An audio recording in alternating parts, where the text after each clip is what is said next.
பிரதம மந்திரி, cabinet council of ministers, ஒரு நாட்டினுடைய முதலமைச்சர், மாநிலத்தினுடைய கவுன்சில் ஆஃப் மினிஸ்டர்ஸ் எல்லோருக்கும் பொருந்தக்கூடிய ஒரு சட்டம். முதலமைச்சர்கள், அமைச்சர்கள் கைது செய்யப்பட்டு 30 நாட்கள் சிறையில் இருந்தால் அவர்களை 31வது நாளே பதவி நீக்கம் செய்யப்படும் சட்ட மசோதா குறித்த கேள்விக்கு பாஜக மாநில தலைவர் அண்ணாமலை கருத்து தெரிவித்துள்ளார். இன்னைக்கு ஒரு முக்கியமான பில் பாஸ் பண்ண போறாங்க.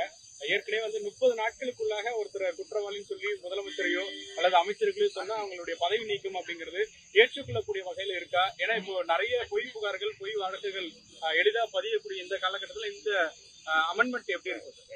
ஆனா இந்த கான்ஸ்டிடியூஷனல் இந்த புது அமெண்ட்மெண்ட் இன்னைக்கு பாராளுமன்றத்திலே தாக்கல் செய்யப்படுவதாக பத்திரிகை நண்பர்கள் நீங்க சொல்லிட்டு இருக்கிறீங்க.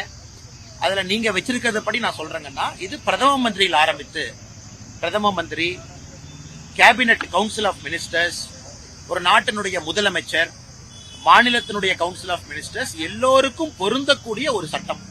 இது யாரோ தனிப்பட்ட முறையில் அமைச்சருக்கு மட்டுமில்லை, அதாவது யாரெல்லாம் சத்திய பிரமாணம் எடுத்து அமைச்சராக பதவியேற்றிருக்கின்றார்களோ, பிரதமராக, மாநிலத்தினுடைய முதலமைச்சராக எல்லோருக்கும் பொருந்தக்கூடியது.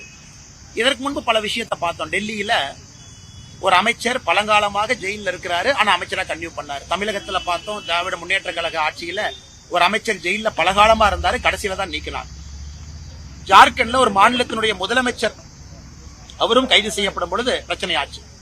அதனால் நிச்சயமாக இந்த சட்டம் என்பது வரவேற்க வேண்டிய சட்டம். அதுவும் உங்களுக்கு தெரியும், யாரை கைது பண்ணாலும் கூட இன்னைக்கு கோர்ட் இருக்கு, நீதிமன்றம் நடுநிலைமையாக இருக்கு, பெயில் ஆர்டரை பாக்குறாங்க, அதெல்லாம் டிஸ்மிஸ் ஆகுது.